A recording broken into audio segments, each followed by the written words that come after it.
শিৱসাগৰৰ পিছত এইবাৰ বঙাইগাঁৱত নৱজাতক শিশু বিক্ৰীৰ ভয়ংকৰ ঘটনা। যমজ সন্তানৰ এটিক পিতৃ-মাতৃয়ে বিক্ৰী কৰাৰ গুৰুতৰ অভিযোগ। চিকিৎসালয়ৰ পৰা ৰিলিজ হোৱাৰ পিছতেই এটি সন্তান বিক্ৰী কৰাৰ অভিযোগ দম্পতিৰ বিৰুদ্ধে। ২৬ জুনত বঙাইগাঁও চিলাৰে হস্পিটেলত যমজ সন্তান জন্ম দিছিল বুদুবালা দাস নামৰ মহিলাগৰাকীয়ে। দুয়োটি শিশু চিকিৎসালয়ৰ পৰা সুস্থ বুলি ৰিলিজ দিয়াৰ পিছত প্ৰণৱ দাস আৰু বুদুবালা দাসে এটি সন্তানহে ঘৰলৈ লৈ আনে। আনটো নৱজাতকৰ মৃত্যু হোৱা বুলি দম্পতিটোৱে জানিবলৈ দিয়া পৰিয়ালক সন্তানটিৰ নামত মাংগলিক কৰ্ম সম্পাদন কৰিলে পাষাণ পিতৃ-মাতৃয়ে।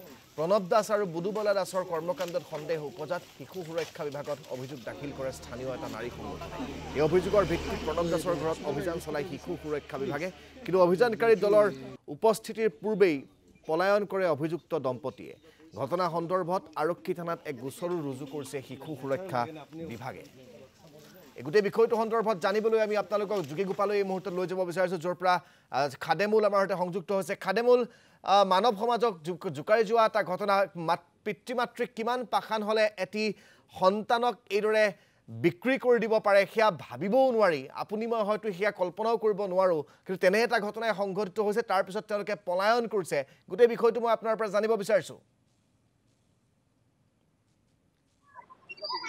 নিশ্চিতভাৱে ৰাজদীপ, ইতিমধ্যে আপুনি উল্লেখ কৰিছে যে মাতৃ মমতাময়ী, আৰু সেই মাতৃয়ে যদি নিজৰ সন্তানক জন্ম দিয়াৰ পিছতে যদি চিকিৎসালয়ৰ পৰা ওলাই অহাৰ পিছতে যদি বিক্ৰী কৰে, কেনেকুৱা এটা কুলংকিত ঘটনা সংঘটিত হৈছে। আৰু বিশেষকৈ ক'ব লাগিব, এই ঘটনাৰ যদি সবিশেষ আমি চাবলৈ যাওঁ, যোৱা ২৫ মে তাৰিখে বা ২৬ মে তাৰিখে বঙাইগাঁও জিলাৰ এখন ব্যক্তিগত চিকিৎসালয় চিলাৰায় হস্পিটেল, সেই চিলাৰায় হস্পিটেলত ভৰ্তি হৈছিল বিৰুবালা, বিশেষকৈ প্ৰণৱ দাস নামৰ যিটো দম্পতি আছিল, সেই দম্পতিগৰাকী ভৰ্তিকৰণ হৈছিল। কিন্তু পিছত দেখিবলৈ পোৱা গ'ল ৩০ মে তাৰিখে ৰিলিজ হৈছিল, অৰ্থাৎ অব্যাহতি লোৱাৰ পিছত ৰাস্তাতে আধা বাটতে দুগৰাকী সন্তানক বিক্ৰী কৰি দিয়াৰ এটা অভিযোগ উত্থাপন হৈছে। আৰু ঘৰত আহি বিশেষকৈ এই গাঁওখনত আহি গাঁওবাসীক কৈছিল যে এটা সন্তান জন্মগ্ৰহণ কৰিছে আৰু সন্তানটি মৃত্যুবৰণ কৰিছে, এই ধৰণৰ কথা উল্লেখ কৰিছিল। তাৰপিছত দেখিবলৈ পোৱা গ'ল যে নদী নাৰী আৰু জাগ্ৰত সংস্থা এটি আছে, যিটো সংস্থাই এই কথা অৱগত হোৱাৰ পিছত জিলা শিশু সুৰক্ষা যি সংস্থা আছে তাক যোগাযোগ কৰিল, আৰু যোগাযোগ কৰাৰ পিছত সেই কথা যেতিয়া চিলাৰায় চিকিৎসালয়লৈ গ'ল, চিলাৰায় চিকিৎসালয়ত কিন্তু অৱগত হ'ল যে হস্পিটেলৰ পৰা দুগৰাকীকৈ যমজ সন্তান জন্ম লাভ কৰিছিল। আৰু তাৰ পিছত কিন্তু এতিয়া গাঁওখনত চেপাই উত্তেজনা বিৰাজ কৰিছে। আৰু দেখিবলৈ পোৱা গৈছিল ৰাজদীপ, যোৱাকালিৰ দিনটোতো কিন্তু আৰক্ষীয়ে তালাচী চলাল, দুগৰাকী লগ পলায়ন কৰিল। কিন্তু আজি খন্তেক পূৰ্বে আমি প্ৰতিদিন টাইমত হয়তো দৰ্শকসকলক খন্তেক পিছতে সেই ভিজুৱেল দেখাবলৈ সক্ষম হ'ম, যিগৰাকী পাষাণ পিতৃ-মাতৃয়ে আমাৰ প্ৰতিদিন টাইমৰ কেমেৰাৰ সন্মুখত পাইছিলোঁ, আৰু ভাষ্য সংগ্ৰহ কৰিবলৈ বিচাৰিছোঁ, কিন্তু ভাষ্য প্ৰদান কৰা নাই। আৰু মোৰ সৈতে এই মুহূৰ্তত নদী জাগ্ৰত যিকোনো নাৰী জাগ্ৰত সংস্থাৰ সম্পাদিকাগৰাকী আছে। মই আপোনাৰ পৰা জানিব বিচাৰিছোঁ ঘটনাটো প্ৰকৃততে কি হৈছে। ঘটনাটো একচুৱেলি আমি গম পোৱা মতে তেওঁলোকৰ সন্তান জন্ম পাইছে ২৬ মে তাৰিখে। তো সন্তান জন্ম পাইছে, এতিয়া তেওঁলোকে গাঁৱত আহি পেলাই কৈছে এটা সন্তান জন্ম হোৱা বুলি। আৰু অলপ কেইদিনমান আগতে আমি গম পালোঁ তেওঁলোকৰ দুটি সন্তান হৈছে। তাৰ পৰা তেওঁলোকে চিলাৰায় মেডিকেলত আছিলে আৰু আমাক জনাইছিলে তেওঁলোকে লোৱাৰ আছামত মেডিকেলত থকা বুলি।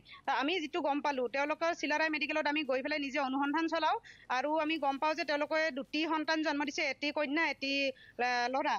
তো তাৰপিছত দুয়োটি শিশুৱে সম্পূৰ্ণ সুস্থভাৱে তেওঁলোকে ৩০ মে তাৰিখে লৈ আহিছে ঘৰত। কিন্তু ঘৰত লৈ অনা নাই, একচুৱেলি তেওঁলোকে আধা ৰাস্তাতে কি কৰিছে আমি নাজানো। সম্পূৰ্ণ সন্দেহত হৈ আছে আমাৰ, সেইটো কি হৈ আছে গম নাপাওঁ। সেইবাবে আমি আমাৰ ফালৰ পৰা নদী আৰু নাৰী জাগ্ৰত শক্তি অসমৰ তৰফৰ পৰা আমি জিলাৰ যিটো আমাৰ শিশু সুৰক্ষাৰ অফিচ আছে তাত আমি কণ্টেক্ট কৰিলোঁ। তেওঁলোকক আমি জনালোঁ সম্পূৰ্ণখিনি কথা।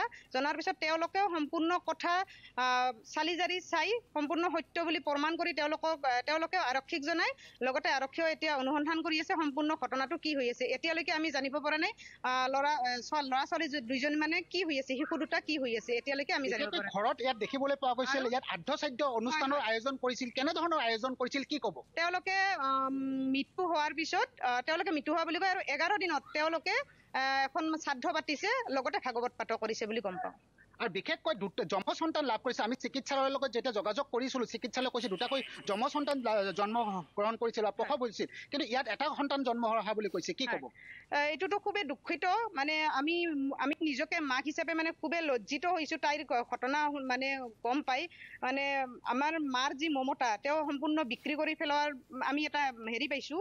মানে খুবেই দুখিত আমি তাৰ ঘটনাটোত আমি এটা জীয়া সন্তানক মৰা বুলি কৈ কেনেকৈ শ্ৰাদ্ধ পাতিছে মাক বাপেকে বা তেওঁলোকৰ পৰিয়ালে খুবেই মানে আমি খুবেই মৰ্মাহত এই ঘটনাটোৰ পৰা খাদেমুল আপোনাক এই মুহূৰ্তত ধন্যবাদ জ্ঞাপন কৰিছোঁ অত্যন্ত লক্ষণীয় কথাটো হ'ল যে সন্তানটিৰ মৃত্যু হোৱা বুলি পৰিয়ালৰ লোকক অৱগত কৰি সন্তানটিৰ শ্ৰাদ্ধও পাতিছিল ঘৰত তাৰ পিছত এতিয়া প্ৰমাণ হৈছে যে তেওঁলোকৰ সন্তান দুটাকৈ জন্ম হৈছিল যমজ সন্তান জন্ম হোৱাৰ পিছত এটি সন্তানক তেওঁলোকে বিক্ৰী কৰি দিছিল আৰু সেই সন্তানটিকে মৃত্যু হোৱা বুলি কৈ পৰিয়ালৰ লোকক দেখুৱাই তেওঁলোকে শ্ৰাদ্ধ পাতিছিল আৰু এতিয়া গোটেই ঘটনাটো ফাদিল হোৱাত তেওঁলোকে পলায়ন কৰিছে সেই লম্পট পাখান দম্পতীয়ে ইতিমধ্যে পলায়ন কৰিছে আৰু গোটেই ঘটনাটো সন্দৰ্ভত তীব্ৰ চাঞ্চল্যৰ সৃষ্টি হৈছে বঙাইগাঁৱত স্থানীয় দল সংগঠন স্থানীয় যি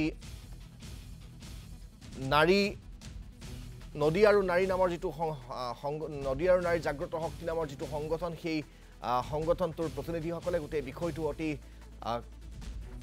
গুৰুত্ব সহকাৰে লৈ আৰক্ষীক গোটেই ঘটনাটোৰ তদন্ত কৰাত সহায় সহযোগ আগবঢ়োৱা বুলি জানিব পৰা গৈছে